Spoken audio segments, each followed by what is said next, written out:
വർഷം 10 കഴിഞ്ഞു. ഒരുമിച്ചൊന്ന് കുറേ നാൾ കഴിഞ്ഞിട്ട് വർഷത്തിൽ ലീവിന് വന്ന് പോകും. ഒരു അതിഥി തൊഴിലാളിയെ പോലെ. കഷ്ടമാണ് എൻ്റെ ജീവിതം.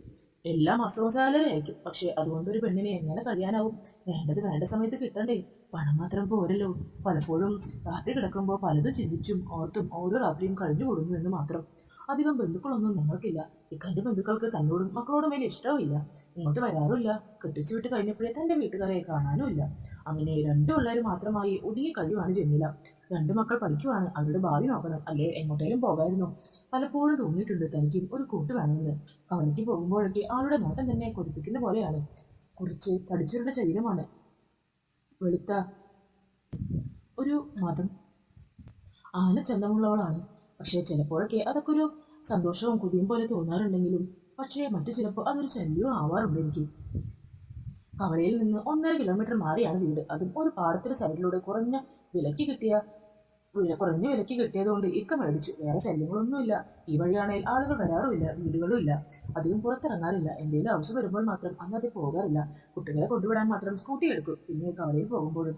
അങ്ങനെ വീട്ടിലേക്കുള്ള സാധനങ്ങൾ മേടിച്ച് തിരിച്ചു വരുമ്പോഴാണ് വീട്ടിലേക്ക് പോകുന്ന വഴി ഒരു മീൻകാരനെ ഞാൻ കണ്ടത്. വണ്ടി നിർത്തി മീൻകാരനോട് മീൻ എന്തൊക്കെയാ ഉള്ളതെന്ന് ചോദിച്ചു. അയാളെ കാണാൻ ഒരു 30 വയസ്സ് തോന്നിക്കും. കുറച്ച് താടിയും മീശയുമുണ്ട്. ഒരുപാട് തടിച്ചിട്ടല്ല, മീഡിയം. ആവശ്യത്തിന് പൊക്കവുമുണ്ട്. അങ്ങനെ മീൻ പലതരമുണ്ട്. ഒരു ബൈക്കിലായിരുന്നു കൊണ്ടു നടക്കുന്നത്. വഴിയിൽ വെച്ച് കണ്ടത് നന്നായി. മീൻ കിട്ടാൻ വലിയ പാടാ. കവലയ്ക്ക് പോകണം. ചിലപ്പോൾ കിട്ടും എന്നൊക്കെ അയാളോട് പറഞ്ഞു. 1 കിലോ മീനും വാങ്ങി തിരിഞ്ഞപ്പോൾ എന്നും കൊണ്ടുവരുമോ എന്ന് ഞാൻ ചോദിച്ചു. ഉണ്ടെന്ന് അയാൾ പറഞ്ഞു. എന്റെ വീട് ഈ വഴി അവസാനിക്കുന്നിടത്താ. ആ പാടം കഴിഞ്ഞ് നിങ്ങൾക്ക് ബുദ്ധിമുട്ടില്ലേ? അവിടെ വരെ കൊണ്ടുതരുമോ? എന്നും വേണ്ട. ആഴ്ചയിൽ 2-3 വട്ടം. അയാൾ തലയാട്ടി സമ്മതിച്ചു. അതിന്റെ കാര്യത്തിൽ സമാധാനമായി എന്ന് കരുതി വീട്ടിൽ പോയി. ഉച്ചയ്ക്കുള്ള കറിക്ക് വേണ്ടി എല്ലാം റെഡിയാക്കി. ഊണും കഴിഞ്ഞ് ഒരു ഉറക്കം. എണീക്കുമ്പോൾ സമയം 3 മണി കഴിഞ്ഞു. ഫോണെടുത്ത് നോക്കി. കുട്ടികൾ വരാൻ ഇനിയും സമയമുണ്ട്. അപ്പോഴേനും ഫോണിൽ നോക്കിയിരുന്നപ്പോൾ ഇക്ക മുമ്പ് അയച്ചൊരു വീഡിയോ കാണാനിടയായത്.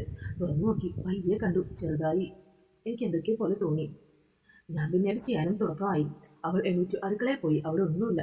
ഇനി എന്ത് ചെയ്യും എന്ന് വിചാരിക്കുമ്പോഴായിരുന്നു ചപ്പാത്തി പോലെ കാണുന്നത്. ഇരിപ്പുണ്ടായിരുന്നു. അത്യാവശ്യം മുറിപ്പുള്ള ഒരു കോലായിരുന്നു. അതെടുത്ത് അവളുടെ റൂമിലേക്ക് തിരിച്ചു വന്നു. പിന്നത്തെ കാര്യമൊന്നും പറയണ്ടല്ലോ. ഇതൊക്കെ വെച്ച് തന്നെയാണ് ഞാൻ എൻ്റെ ജീവിതം തള്ളി നീക്കുന്നത്. അങ്ങനെ അതിൻ്റെ ഒരു പണിയിൽ അങ്ങനെ അലസത്തോടെ കിടക്കുമ്പോഴായിരുന്നു ഉമ്മ എന്നും പറഞ്ഞുകൊണ്ട് കുട്ടികൾ കയറി വന്നത്. അവൾക്ക് വിളി കേൾക്കണമെന്നുണ്ട്. ഈ അവസ്ഥയിൽ പറ്റില്ലാത്തത് കൊണ്ട് അവൾ വീണ്ടും അതേ അലസിൽ തന്നെ അങ്ങനെ കിടന്നു. വേഗം അവൾ അവിടെ നിന്ന് ചാടി എഴുന്നേറ്റു.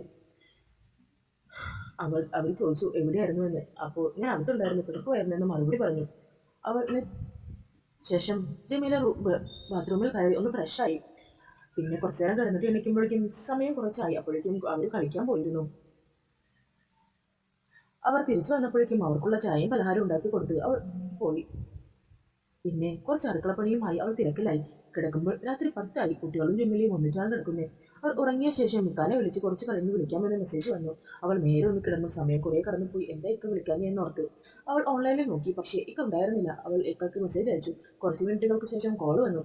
എന്തൊക്കെയോ ചോദിച്ചു, എന്തൊക്കെയോ പറഞ്ഞു. അവസാനം എന്നെ കാണാതിരിക്കാൻ വയ്യടി എന്ന് മാത്രം, ഒന്ന് വന്നിട്ട് പോയിക്കൂടെ എന്നൊരു വാക്ക് അവളുടെ വായിൽ നിന്ന് വീണെങ്കിലും അത് അയാൾക്ക് എന്തോ ആയി. ലീവ് കിട്ടണ്ടേ? ജോലി തിരക്കാണ്, വരാം എന്നുള്ള മറുപടിയിൽ അവസാനിച്ചു. ഇക്ക ഒരു കാര്യം പറയാനുണ്ട്. എന്താടി? എനിക്കിങ്ങനെ ഒറ്റയ്ക്ക് വയ്യാട്ട്, നിങ്ങളില്ലാണ്ട്. മനസ്സിലായി എന്നുള്ള മറുപടിയിൽ കോള് കട്ടായി.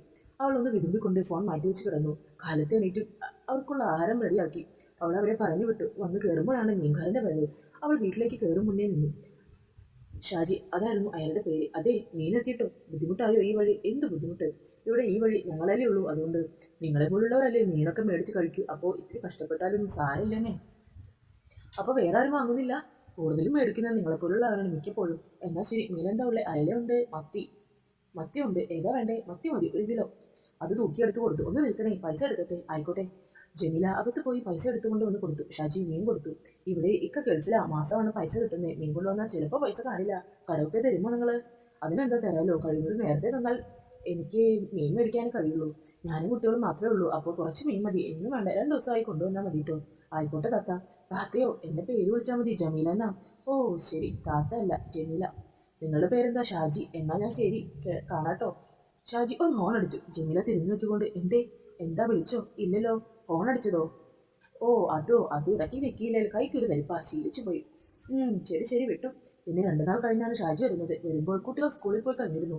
ഷാജി ഹോൺ അടിച്ചു. ജമീല ഇറങ്ങി വന്നപ്പോൾ ഇന്ന് വേണ്ടായിരുന്നു, നാളെ മതിയായിരുന്നു എന്ന് പറഞ്ഞു. അതിൻ്റെ ഇന്നലെ കുറച്ച് പച്ചക്കറി മേടിച്ചു. അതാ. എന്നാൽ നാളെ വരാം. ബുദ്ധിമുട്ടായി അല്ലേ? സാരമില്ല എന്തായാലും. നാളെ കൊണ്ടുപോയി ഞാൻ എടുത്തോളാം. ആയിക്കോട്ടെ. ജമീല തിരിഞ്ഞപ്പോൾ, അതെ ജമീല, കുറച്ച് വെള്ളം തരാമോ കുടിക്കാൻ? അതിനെന്താ തരാലോ.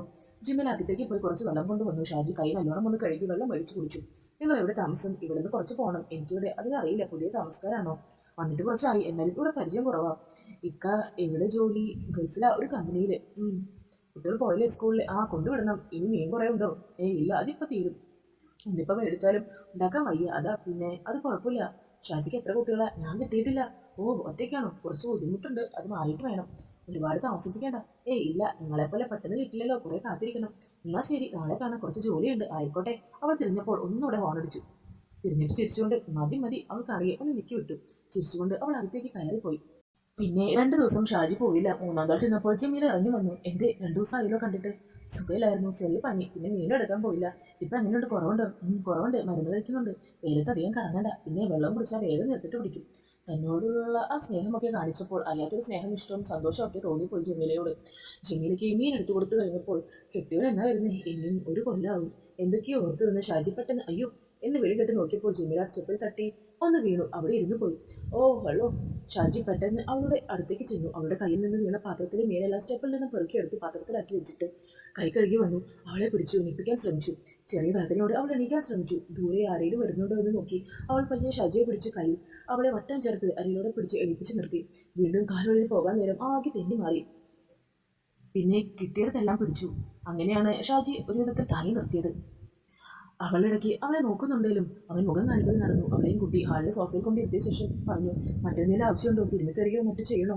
വേണ്ട, സാരില്ല, എന്തായാലും സഹായിച്ചതിന് നന്ദി. എങ്ങനെയുണ്ട് വേദന? വേദനയുണ്ട്, കാലൊന്ന് മടങ്ങിയെന്ന് തോന്നുന്നു, അതാവും. നോക്കി കരണ്ട് ജമീല, പെട്ടെന്ന് തെന്നിപ്പോയതല്ലേ. തിരുമാ കുളമ്പോ എന്തെങ്കിലും ഉണ്ടോ അവിടെ? സാരില്ല, ഞാൻ പോയി കഴിഞ്ഞാൽ പിന്നെ ഒറ്റയ്ക്ക് ചെയ്യാൻ പാടാവും. ആ കാണുന്ന മേശക്കുള്ളിൽ വിക്സ് ഇരിപ്പുണ്ട്, അതെടുത്ത് തന്നാൽ മതി. ഷാജി പോയി അതെടുത്ത് അവളുടെ കയ്യിൽ കൊടുത്തു. അവൾ വിക്സ് എടുത്ത് കുറച്ച് തേച്ചു. അപ്പോഴേക്കും വേദനിച്ച് അവൾ നിർത്തി. എനിക്ക് പറ്റില്ല എന്ന് ഞാൻ പറഞ്ഞതിതാ. ഷാജി വേഗം അവിടെ നിലത്തിരുന്നു. അവരുടെ കാൽ തന്റെ മടിയിലേക്ക് നീട്ടിയെടുത്ത് വെച്ചുകൊണ്ട് വിക്സ് തേച്ച ഭാഗം നന്നായി തിരിഞ്ഞു ഇറങ്ങി കൊടുത്തു. ആവോ, പയ്യെ വേദനിക്കുന്നു. പിന്നെ വേദനിക്കില്ലേ, നിരം ശരിയായാൽ മതി. അയാൾ കാലുകളിലൊക്കെ നന്നായി തിരിഞ്ഞു വലിച്ചു വിട്ടു. വേദന എടുത്തു. അവൾ സോഫയിലേക്ക് തല ചാച്ചു കിടന്നു. അവളുടെ കാലുകൾ നല്ലോണം ഞെക്കി. അവൾ മതിയെന്ന് പറഞ്ഞപ്പോൾ അയാൾ കാലുകൾ ഒന്നുകൂടെ വലിച്ച് മടക്കി ശേഷം കാലിൽ നിന്ന് പിടിവിട്ട് എണീറ്റു. അവളുടെ മുഖം കണ്ടപ്പോൾ സന്തോഷമായി കാണുമെന്ന് വിചാരിച്ചു. അയാൾ പോകാൻ തിരിഞ്ഞു. ചേട്ടാ, പൈസ വേണ്ടേ? നാളെ ഒന്നും മേടിച്ചോളാം, ഇനി നടന്നു ബുദ്ധിമുട്ടണ്ട. അയാൾ ഇറങ്ങി പോകുമ്പോൾ അവളെ നോക്കി. അവളും തിരിച്ചു നോക്കി ചിരിച്ചു. പിന്നെ 2 ദിവസം കഴിഞ്ഞ് ചെന്നത് കണ്ടപ്പോൾ തന്നെ ഒന്ന് ചിരിച്ചുകൊണ്ടാണ് ജമീല പാത്രം എടുത്ത് പുറത്തേക്ക് വന്നത്. അപ്പോൾ തന്നെ ഹോൺ അടിക്കുന്ന വിങ്കാറിന്റെ സൈഡ് കാണിച്ചു. കൂടുതൽ ഞെക്കി പൊട്ടിക്കേണ്ട ആവശ്യം വരും. ഒന്ന് കേട്ടോട്ടെ എന്ന് കരുതിയാ. കേട്ടാൽ പോരല്ലോ, കാണും വേണ്ടേ? ഷാജി പിണ്ടിയില്ല, ചിരിച്ചേ ഉള്ളൂ. ഷാജി വേഗം മീൻ തൂക്കിയെടുത്തു. എത്രയായി? ഷാജി കണക്ക് കൂട്ടി. എന്നാലത്തെയും ചേർത്ത് കൂട്ടിക്കോ എന്ന് ജമീല ചിരിച്ചുകൊണ്ട് പറഞ്ഞു. കാലിന് എങ്ങനെയുണ്ട് ഇപ്പോൾ? കുറവുണ്ട്. അന്ന് തിരുമ്മി തന്നത് കൊണ്ട് വലിയ ഉപകാരമായി. കെട്ടിനോട് പറഞ്ഞു, വീണത് പറഞ്ഞു, ഹോസ്പിറ്റലിൽ പൊക്കോളാൻ പറഞ്ഞു. ഇപ്പോൾ എന്തായാലും കുറവുണ്ടല്ലോ, അത് നല്ലത്. ഇനിയെങ്കിലും സ്വപ്നം കൊണ്ട് നടക്കാതെ നോക്കി നടക്കും. ജമീല ചിരിച്ചു. എന്നിട്ട് പറഞ്ഞു, നോക്കിക്കോളാം. എന്നാ ശരി, മറ്റന്നാ വരാം. അതെ, ഇവിടെ അടുത്ത് നല്ല ബീഫ് കിട്ടാൻ വഴിയുണ്ടോ? അടുത്തില്ല, കുറച്ച് ദൂരെയുണ്ട്. ഒരു പറമ്പിലാണ് വിട്ടുന്നത്. അവർ സിറ്റിയിലേക്ക് കൊണ്ടുപോകാറ്. എന്ത് വേണോ? ഷാജി പറഞ്ഞു. നല്ല റിച്ചായി വേണം. തുടർച്ച നല്ലത്, അതിന് നല്ല വലിപ്പം അല്ലേ, കൊടുത്ത മാംസമായിരിക്കും. എങ്കിൽ കുറച്ച് മേടിച്ച് തരാമോ? പൈസ തരാം. ഇന്നത്തേക്കാണോ? ഞായർ മതി. എന്നാൽ ഞായറാഴ്ച രാവിലെ വരാം. വേറെ പോകില്ലല്ലോ? ഇല്ല, ഇവിടെ കാണും. ഷാജി തിരികെ പോയി. ജമീല അകത്തേക്ക് വളരെയധികം മെല്ലെ അടുത്ത് പെരുമാറി. അങ്ങനെ താമസിച്ചത് നല്ല സുഹൃത്തുക്കളായി. പോയപ്പോൾ കണ്ടു. അങ്ങനെ ഞായറാഴ്ച രാവിലെ കുറച്ച് നേരത്തെ ഷാജി ജമീലയുടെ വീട്ടിലെത്തി. ഡോറിൽ മുട്ടി. ആദ്യം തുറക്കാതിരുന്നപ്പോൾ ഷാജി കോളിംബെല്ലടിച്ചു. 1 മിനിറ്റ് കഴിഞ്ഞപ്പോഴേക്കും ആദ്യം തുറന്നു. രണ്ടും പൊക്കി മുടി കെട്ടുന്ന ജമീലയാണ് അവൻ കണ്ടത്. കൊണ്ടുപോയിട്ടുകൊണ്ട് ആരാണ് ഈ വെളുപ്പിനെന്ന് ഓർത്ത് പുറത്തേക്ക് നിൽക്കുമ്പോൾ മുന്നിൽ ഷാജി. ഇന്നും മീൻ വേണ്ടടോ. മീനല്ല, ബീഫ് മേടിക്കണ്ടേ? പൈസ മേടിക്കാനാണ് വന്നത്. ഓ, ഞാനത് മറന്നു. എത്ര കിലോ വേണം? ജമീല അകത്തേക്ക് ഓടിപ്പോയി തിരിച്ചു വന്നപ്പോൾ കയ്യിൽ 500. 1 കിലോ മതി, ഞങ്ങൾ 3 പേരല്ലേ ഉള്ളൂ ഇവിടെ. ജമീല പൈസ കൊടുത്തപ്പോൾ താഴെ വീണ പൈസ എടുക്കാൻ കുനിഞ്ഞു. അപ്പോഴാണ് അയാൾ ആ കാഴ്ച കണ്ടത്. ഷാജിയുടെ നോട്ടം കണ്ടപ്പോൾ ജമീല പറഞ്ഞു, മതി മതി, കണി കണ്ടതല്ലേ, ഇത് നോക്കി നിന്നാൽ ഇറച്ചി തീരും. 2 പെരുന്നാളിന് വെട്ടാൻ ഇറച്ചി ഇവിടെ തന്നെ ഉണ്ടല്ലോ, പിന്നെ എന്തിനാ? ഷാജി കളിയാക്കിക്കൊണ്ട് പറഞ്ഞു. അങ്ങ് പോയി കളിയാക്കാതെ. ഷാജി ചിരിച്ചു. ജമീല തിരിഞ്ഞപ്പോൾ ഷാജി പറഞ്ഞു, ഞാൻ ഇറങ്ങാമെന്ന്. അങ്ങനെ ഷാജി പോയി ബീഫും മേടിച്ചു കൊടുത്തിട്ട് ജമീല കറി വെച്ചു. പിറ്റേന്ന് വേണ്ടിവരില്ലെന്ന് മനസ്സിലായി ഷാജി വന്നില്ല. എന്നാലും കവലയ്ക്ക് കുട്ടികളെ വിടാൻ പോയപ്പോൾ കണ്ടു പരസ്പരം ചിരിച്ചു. 2 ദിവസം കഴിഞ്ഞ ഷാജി ചെല്ലുമ്പോൾ അവൾ പുറത്തേക്ക് ഓടി വന്നു. അങ്ങനെ മീനൊക്കെ തൂക്കിക്കൊടുത്ത് അവൾ അത് വാങ്ങിച്ച് അകത്തേക്ക് പോയപ്പോൾ ഷാജി പുറത്തുനിന്ന് അവളെ വിളിച്ചു. ജമീല പുറത്തേക്ക് വന്നപ്പോൾ ഷാജി കുറച്ച് വെള്ളം കുടിക്കാമെന്ന് പറഞ്ഞു. ജമീല അകത്തേക്ക് കയറിപ്പോയി ഒരു പാത്രത്തിൽ കുറച്ച് വെള്ളവുമായി വന്നു. ജമീല ഷാജിക്ക് കൊടുത്തു. അവളെ നോക്കിക്കൊണ്ട് കുടിച്ചു. ദാഹം മാറിയോ? നാളെ വരില്ലല്ലോ, ഇനി ഉള്ളത് തീർന്നിട്ട് പോരെ. എന്നും മീനായാലും ശരിയാവില്ല, മറ്റന്നാൾ വരണ്ട കേട്ടോ. ഇങ്ങനെ നടന്നാൽ മതിയോ? ഒരു പെണ്ണിനെ നോക്കണ്ടേ? നോക്കണം, കിട്ടാനാണ് പാട്. ഞാൻ ഫ്രീയാ നോക്കുന്നു. ഏ എന്തേ എന്നെ കൊള്ളില്ലേ കാണാൻ? കൊള്ളാം, അടിപൊളിയല്ലേ? പിന്നെന്താ, മക്കളുള്ളതുകൊണ്ടാണോ? കെട്ടിയോ സമ്മതിക്കോ? ചെക്കന് പൂതി കൊള്ളാലോ. പൂതി ഇല്ലാതിരിക്കുമോ? അത്രയും മഞ്ചല്ലേ എനിക്കോ? അതെ, ഞാൻ രണ്ട് പിള്ളേരും ഉമ്മയെ വയസ്സായെന്ന് കണ്ടാ പറയില്ല. എന്താ ഒരു അയ്യേ പോടാ. ജമില തിരിഞ്ഞു നടക്കാൻ തുടങ്ങിയപ്പോൾ ഷാജി ചിരിച്ച് തിരിച്ചു വിളിച്ചു. അങ്ങനെ 2 ദിവസം കഴിഞ്ഞ് വീണ്ടും ഷാജി ചെന്നു. അപ്പോൾ കുട്ടികളവിടെ കളിക്കുന്നുണ്ടായിരുന്നു. ഇന്നലെ കണ്ടില്ലല്ലോ, അത് പിന്നെ ഒരു ആവശ്യത്തിന് പോയി, അതാ തിരിച്ചു വന്നപ്പോൾ വൈകി. മീൻ വേണ്ടേ? കുറച്ച് മതി, നാളെ. അല്ല, കുട്ടികളുമായി ഒന്ന് പുറത്തേക്കൊന്ന് പോകണം. ആയിക്കോട്ടെ. മീനെടുത്ത് കൊടുത്തുകൊണ്ട് മിണ്ടാതെ നിൽക്കുകയെന്ന് ഷാജി. എന്താ മുഖത്തൊരു മൗനം? മിണ്ടാത്ത ഒന്നുമില്ല, വെറുതെ. എന്താ ഒന്ന് പറ. ഇതൊക്കെ തോന്നുന്നതാ? അല്ല, കഴിഞ്ഞ ദിവസത്തെ പ്രശ്നമാണോ? ഏയ് അല്ല, ഞാനത് കാര്യമാക്കിയിട്ടില്ല കേട്ടോ. ഏയ് അത് ഞാൻ എൻ്റെ തെറ്റല്ലേ? അത് സാരല്ലേ, വിട്ടേക്ക്. തമാശയെ കണ്ടുള്ളൂ. നീ മേടിക്കുന്നില്ലേന്ന് അവർ വീണ്ടും വിളിക്കുന്ന ഒരു സൈക്കിൾ ചവിട്ടി ജമീൽ അകത്തേക്ക് കയറി. ഷാജി എല്ലാം എടുത്തു വെച്ച് വണ്ടി എടുക്കാൻ തുടങ്ങിയപ്പോൾ അതെ ഒന്ന് നിന്നേ. എന്താ, ഒന്നെങ്കിൽ വന്നിട്ട് പോകുമോ? ഷാജി എന്തിനാവും ഇതുവരെ ചീത്തയും പറയാനാവോ? അല്ലെങ്കിൽ കുറച്ച് മുന്നേ തമാശയെ കണ്ടുള്ളൂ എന്ന് പറഞ്ഞ് ആകെ ഒരു അങ്കലാപ്പിൽ വണ്ടി സ്റ്റാൻഡിൽ ചെരുപ്പിലകത്തേക്ക് ചെന്ന് എന്താ വിളിച്ച്? പേടിക്കണ്ടെന്നേ, തന്നാനല്ല. കുട്ടികൾ അവർ കേൾക്കുമെന്ന് കരുതിയാ. അത് മറന്നേക്കൂട്ടോ, മനസ്സ് വെക്കണ്ട. പെട്ടെന്നങ്ങനെ ഉണ്ടായപ്പോൾ ആദ്യമായി അങ്ങനെ സാരില്ല. ഞാൻ അങ്ങനെ വിചാരിച്ചു ചെയ്യണമെന്ന് കരുതിയതല്ല. കൈ അറിയാണ്ട് ചെറുതായി വേദനിച്ചു അടിച്ചപ്പോൾ അതാ പിന്നെ ഞാൻ വേദനിച്ചു. സോറി. ഒന്ന് പയ്യെ തട്ടി പോരായിരുന്നു. കണ്ടപ്പോൾ എനിക്ക് എന്തോ പോലെയായി. എന്ത്? കണ്ടാൽ ആരോന്ന് അടിച്ചു പോകും. അയ്യടാ, അത്രയ്ക്കൊന്നുമില്ല. അവൾ തിരിഞ്ഞു നിന്നു. ആദ്യം എന്താ പറഞ്ഞേ? ഷാജി മെല്ലെ അടുത്തേക്ക് നീങ്ങി. അപ്പോഴായിരുന്നു ആ ചട്ടിയിൽ തിളച്ചുകൊണ്ടിരിക്കുന്ന ആ സ്പെഷ്യൽ വിഭവം അവൻ കണ്ടത്. അല്ല, ഇതെന്താ ഇത്? ഇത് കുറച്ച് താറാവ് റോസ്റ്റ്. താറാവ് റോസ്റ്റോ? ഇത് എവിടെ നിന്ന് കിട്ടി താറാവിനെ? അത് ഞാൻ കവലയിൽ പോയപ്പോൾ അവിടെ ഒരു വണ്ടിയിൽ കൊണ്ടുവരുന്നുണ്ടായിരുന്നു. അത് കുറച്ച് വാങ്ങിയതാ. ഓഹോ, എനിക്ക് താറാവ് റോസ്റ്റ് ഭയങ്കര ഇഷ്ടമാണ്. ആണോ? എന്നാൽ കുറച്ച് കഴിച്ചിട്ട് പോടാ. ഏയ് ഇപ്പം വേണ്ട താത്ത. താത്തയോ? ഉണ്ട്, ഞാൻ പറഞ്ഞിട്ടില്ല ജമീലാന്ന് വിളിച്ചാൽ മതിയെന്ന്. പ്ലീസ്, നിനക്ക് എന്തെങ്കിലും വിഷമമുണ്ടെങ്കിൽ മാറിക്കോട്ടെ, നീ കഴിച്ചിട്ട് പോയാൽ മതി. അങ്ങനെ ജമീല അവനെ ആ താറാവിനെ വിളമ്പി കൊടുത്തു. അവൻ്റെ താരത്തോടെ തന്നെ കഴിച്ചു. അവന് അത്രയും കൊതിയായിരുന്നു. പിന്നീട് അങ്ങോട്ട് അവർ നല്ല കമ്പനിയായിരുന്നു.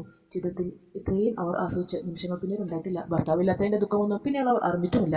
അപ്പോൾ ഇന്നത്തെ നമ്മുടെ ഈ മോട്ടിവേഷണൽ സ്റ്റോറി നിങ്ങൾക്ക് എല്ലാവർക്കും ഒത്തിരി ഇഷ്ടപ്പെടുമെന്ന് കരുതുന്നു. ഇഷ്ടപ്പെടുവാണെങ്കിൽ ലൈക്ക് ചെയ്യാനും ഷെയർ ചെയ്യാനും സബ്സ്ക്രൈബ് ചെയ്യാനും നിങ്ങൾ മറന്നു പോകില്ലല്ലോ.